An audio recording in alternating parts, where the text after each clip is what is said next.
the day. When you get an opportunity in this game, you make a play. The playmakers on three. 1, 2, 3. Touchdown, Kansas City! The Chiefs are right in the thick of it, baby! Hi, everyone, and welcome to this edition of Defending the Kingdom. Mitch Holthus with you, voice of the Chiefs, along with senior team reporter Matt McMullen. This will be kind of a different kind of DTK. But before we go into this episode, let's go around the world. Yeah. And stay on that tradition. Yeah, with our DTK tradition. So names and people all over the world listening to DTK. We have John in Wichita, Kansas. Steve is in Celebrating Blake Bell's touchdown, by the way. Very pumped up about it, I'm sure. Should have had a parade in Wichita this week. All of Wichita is celebrating that. We have Steve in Cleethorpes, UK. I'm probably mispronouncing that, but he's been a fan since the 1980s. Chad is in Malaysia. Clarissa is in Spokane, Washington. We have a listener in Hawaii. Joe is in Nevada, Missouri. Last week we had a listener in Iowa, Louisiana. Yeah. And now we have a listener in Nevada, Missouri. And it's Nevada. Nevada. Yeah. That's why. So it's potato. It's like it's not the Arkansas River in Kansas. It's the Arkansas River, but it's the Arkansas River in Arkansas. But, hey, home of Cotty College. Okay. Nevada. I'm learning things today. Yeah. We have Richard in Southern California. Craig is in Miami, Oklahoma. Dennis is in Tonganoxie, Kansas. Jay is in Yakima, Washington. Brandy is in Bangor, Maine, declared at Chiefs Kingdom, New England. And remember the Broncos staff member that flagged me down at Mile High a few weeks ago that we mentioned on the show? He's undercover. We don't want to blow his cover. Well, he has given me permission to blow his cover. Oh, my gosh. Yeah. His name is Justin. He went to Blue Valley High School and then K-State. And now he's a Broncos employee, but he is a proud and lifelong Chiefs fan who gave me permission to say that he is indeed a Chiefs fan undercover. So shout out to Justin. Oh, man, Justin. Hang in there, partner. Wow, we've revealed your identity. Yep. Don't you know the Broncos are scrambling right now to go, who's our employee named Justin that's went to K-State and from Blue Valley? And I'll give you another one. You talked about Iowa, Louisiana, which is hilarious because my son-in-law's family's from Iowa, Louisiana. Nevada, Missouri. It's Miami, Oklahoma. You're kidding. No, the first year I was doing play-by-play, I was doing Pratt Junior College in Kansas, and we played NEO A&M, Northeastern Oklahoma A&M, junior college, and at the time they were like the premier team in junior college football. They were a menace. And I'm going Miami, Oklahoma. They're like, it's Miami. So we have we got Nevada, Missouri. Yep. We got Miami, Oklahoma. I usually try to do my best to look up like pronunciations. Awesome. It's just but awesome. When you see I get it all the time. There was one last year. It was like Beatrice, Nebraska. It's Beatrice. Beatrice, yeah. Same deal. Yeah, same thing. Like you're going, looks like Beatrice. Nope, it's Beatrice. Home of the Orange, by the way. Of course. And a great high school holiday basketball tournament in Beatrice, Nebraska. Miami, Oklahoma, home of NEO A&M, and Nevada, Missouri, home of Cotty College. This week's been a very different week. And quite honestly, whether it's Chiefs Kingdom around the world or any place in the National Football League, everything just froze. It just froze on Monday night, watching the Bengals-Bills game and the situation with Damar Hamlin. And I know you and I have talked about it since it happened, but we'll start with, like everybody else, but, you know, I believe in the power of prayer. I've seen the power of prayer work down through my life, and I could give you all kinds of these scriptures about it. But we are praying for Damar and his family. For all intents and purposes, this is an amazing young man. And we're going to start this DTK by just the empathy and the concern we have for Damar and his family, and just praying for Damar for a complete recovery. You and I spend our lives talking about football, right? And we get so into it. And we were both really excited to watch that game. And immediately, none of that mattered anymore. Didn't matter. At all. And it was amazing to see how the football watching world came together, the NFL came together, and people from every corner of the world came together immediately to support Damar and the Bills and everything that he is going through. And that continues right now. That'll continue until he hopefully makes a full recovery. But as much as we care about football and the outcomes, and as passionate as we are about it, none of that matters when, as far as we can tell, an amazing young man, his life is on the line, and he's fighting for his life. And I think it's so amazing how his foundation has raised so much money. And one thing that I've been seeing a lot in the last day or so is the anticipation for when he wakes up, he's going to see just how much everyone cares. And I know we're all looking forward to that. Yeah, it's affected the entire world, or at least the people that have followed this story and around the world and in our country. McKees Rock, Pennsylvania, and that's where the impact of his foundation is. He went to the University of Pittsburgh. So Rick Burkhalter, this week is the 10-year anniversary of Andy Reid becoming the new head coach of the Kansas City Chiefs. It's today, isn't it? Yeah, it's today. Yeah. And the 7th was his news conference. But today was the day where you're like, hey, Big Red's coming here. But one of the first calls he made was to Rick Burkhalter to try to get Rick to come.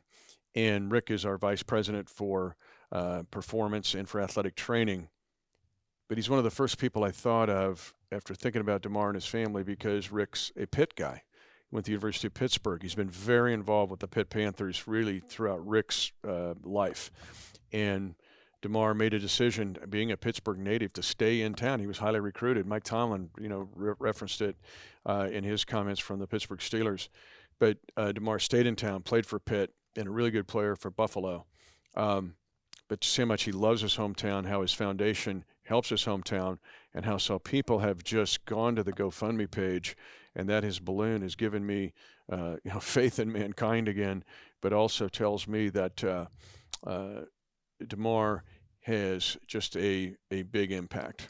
Yeah, and it shows that when horrible things like this happen, people just want to help and do whatever they can. Yeah. And the reality is, in a lot of ways, that's a helpless situation for everyone watching, save for the people on the field saving his life. But what can you do? You can make a difference by contributing money or your time or whatever you can toward what he has used his platform to bring awareness to. And man, like, his goal for that fundraiser, that toy drive, was $2,500. And last I checked, it's at like $4 million. Wow. And that's just amazing. So that's the power of humanity. And you're right. So often we're reminded of the bad parts of humanity, but from such a horrible event to see the good in humanity that came from that, and people trying to lift him up and pray for him and do the right thing by him, was pretty amazing. When Damar comes to, he will also realize how many people were surrounding him to save his life, basically saved his life on that field.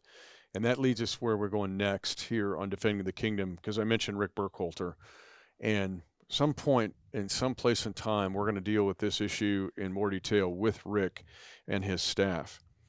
But at that moment on that field, the Cincinnati team doctors, the Buffalo team doctors, the Buffalo athletic trainers, the Cincinnati athletic trainers, the paramedics, to act that decisively, to act and have that kind of impact that quickly, we know now, saved Damar's life. And the procedures are in place here with the Kansas City Chiefs. But before we go into the Chiefs version, we need to talk about how Cincinnati and Buffalo and all of those professionals who many times now will volunteer their time to actually help with the teams came as one and saved Damar's life. You never expect those things to happen. Obviously do not want them to occur. But what's amazing about the NFL, and frankly, I think a lot of us have learned this in the wake of what happened on Monday, because you see a lot of people standing on the sideline. You know, everyone has a role and a job, but you might not know what they do if you're just watching on TV. But everyone down there has a purpose. And a lot of those people are down there just in case something terrible happens. And every team has an emergency action plan for situations like that in place. It's something that's done in the offseason every year. It's redone every single year. It's approved by the NFL, the Players Association, and a third-party expert. And they practice it at least once a year, is my understanding. And we actually practice it several times a year. Yeah, I guess every team has its own discretion, right? Yeah. But you have to practice it at least once a year. Prior to each game, the officials on site go over the plan, and they know the things like, where's the level 1 trauma center that if something horrible happens, we're taking an individual to? Is there an ambulance on site? Is there a defibrillator on site?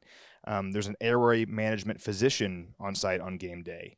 There's just all kinds of stuff that's there in place, and hopefully nothing ever happens, right? But just in case it does, everyone's ready. And what was so amazing about that is it would be very easy. I think all of us watching at home, right, we're in shock of what's going on.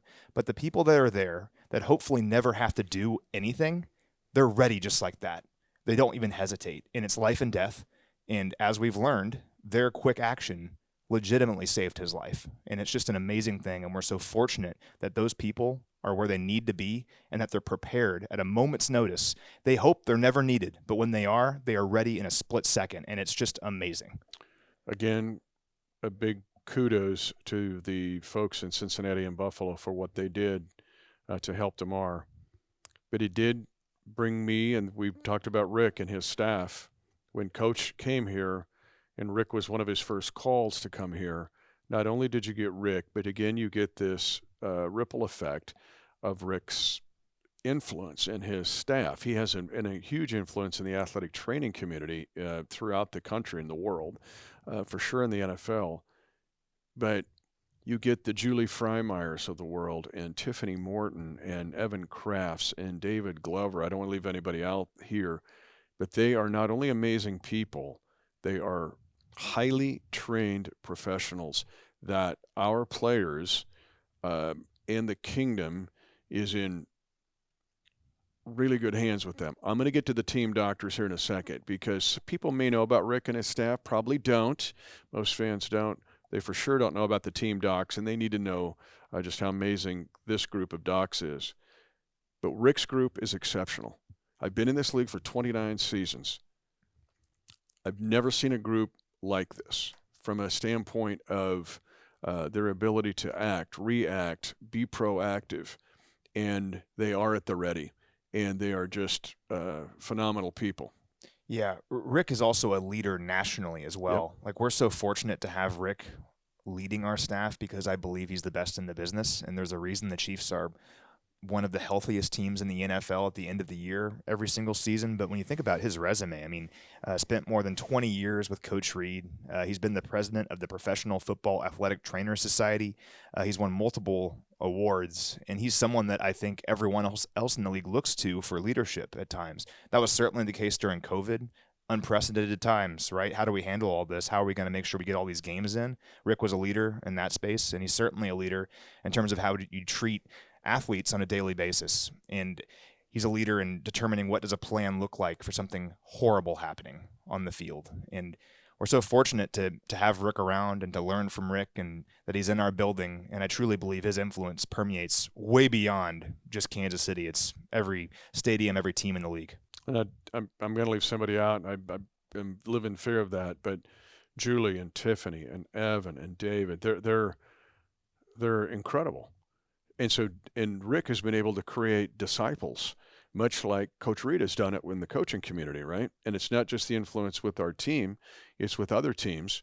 But Rick not only does it himself, he invests his time and effort and then allows those people to grow in those roles. And we've seen the byproduct of that. I'll just give you an indication. And Rick affects the entire group of employees that work for the Kansas City Chiefs. COVID is a huge example. Rick was one of the leaders in how are we going to handle COVID in 2020 and 2021 and even to today. But Rick led the whole, there were podcasts and there were Microsoft Teams meetings and there were, here's what you're going to do. Here's how we try to mitigate this. Here's what you do and not do. And Rick was such at the forefront of that it just gave everybody somewhat of a sense of peace, or at least a idea of a roadmap of what you do. And Rick was brilliant during that time. Yeah, he certainly was. You know, talking about this, it reminds me of when I interviewed Rick several years ago, and something that he said really stuck with me, and I think really kind of it explains what he's all about.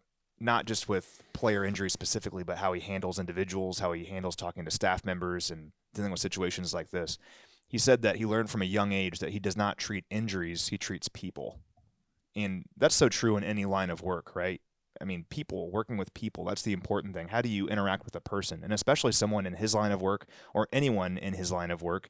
including the people that were in Cincinnati on Monday, you have to know the person and the people that you're dealing with. And not even just Damar, like all of the reactions of the players and how they're processing that and handling it, the way that the athletic training staffs handled those players and treated them as people. Mm-hmm. How are you feeling? How are you processing this? What do you want to do?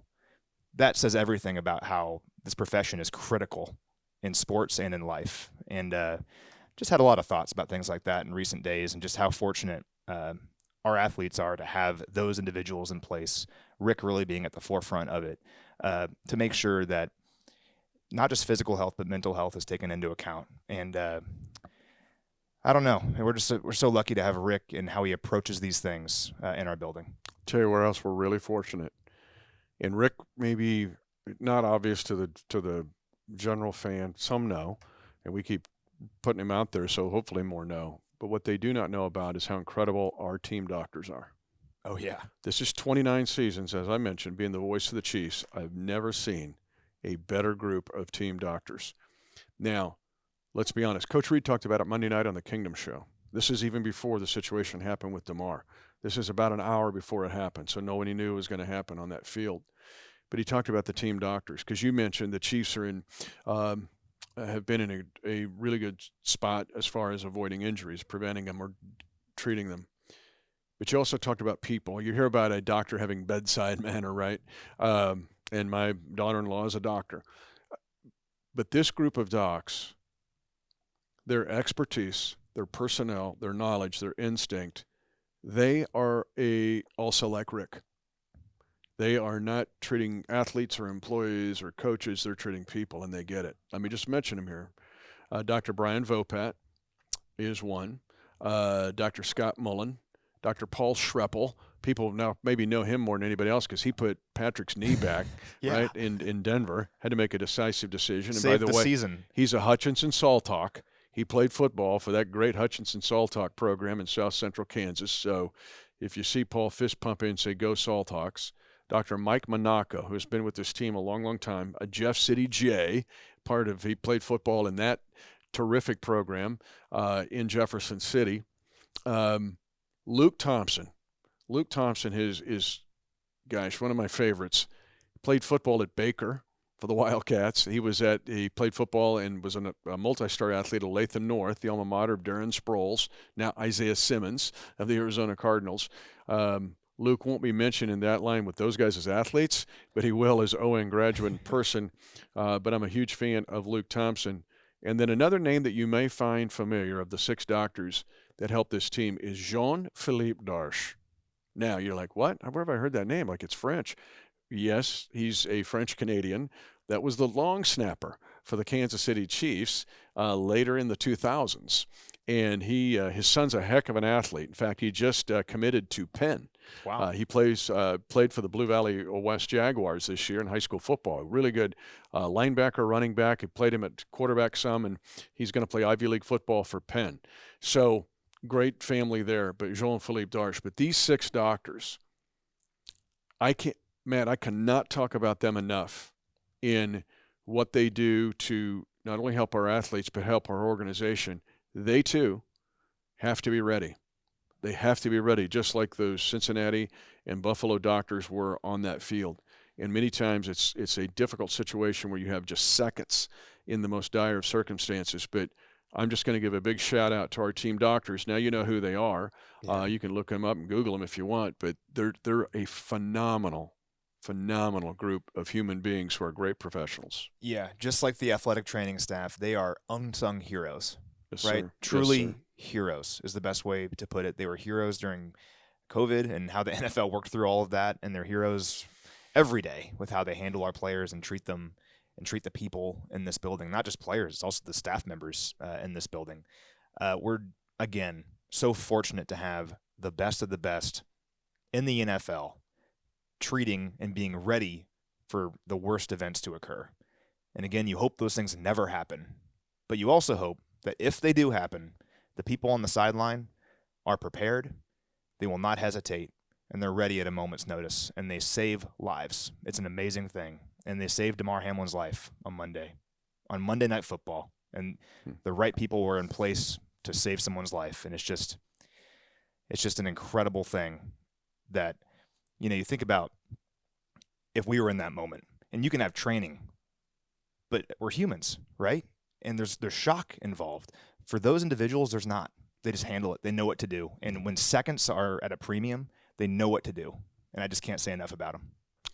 And Rick has told me that we talked about the emergency action plan, but the Chiefs practice it. They go over procedures on a routine basis, and they drill this. Rick sent me pictures of it, and we're going to get into this more. I think it's an off-season episode that I think is worth it. It's got merit. And maybe you get one of these team docs in here as well. But they drill it, maybe even more than I don't know if they do it more than other teams or not. I just know that they have the procedures down. Who's going to code? Who's going to they have hand signals, like who's going to do what jobs. I mean, this is all meted out. And then they have paramedics as well that they work with here. And then these docs, our docs and our trainers go on the road. I mean, it's a small army that goes on the road when we get on the plane to go to Las Vegas to play the Raiders. And these docs and trainers will be on there. And when they get on there, they know that they have to be ready, just like a home game, but to be ready like a road game. So, again, this episode is really – do you mind if we don't talk about the Raiders and Chiefs right now? Works for me. Here's what we're going to do. Make sure you go. You can go to thechiefs.com. You can go to the Chiefs app. You'll find us. Matt and I are going to talk about the game on Kingdom Conversations, I promise. And if you can find an episode of Hy-Vee Chiefs Insider, we'll talk about the game. But this episode to me seems like something else. And it's prayers for Damar, and it's the unsung heroes. Yeah. And that's where I think we're at. And I hope every fan of the Chiefs Kingdom appreciates what we have. Absolutely. It's so important. And that's what we have to learn from this, right? Moving forward is it was a horrible, horrible tragedy.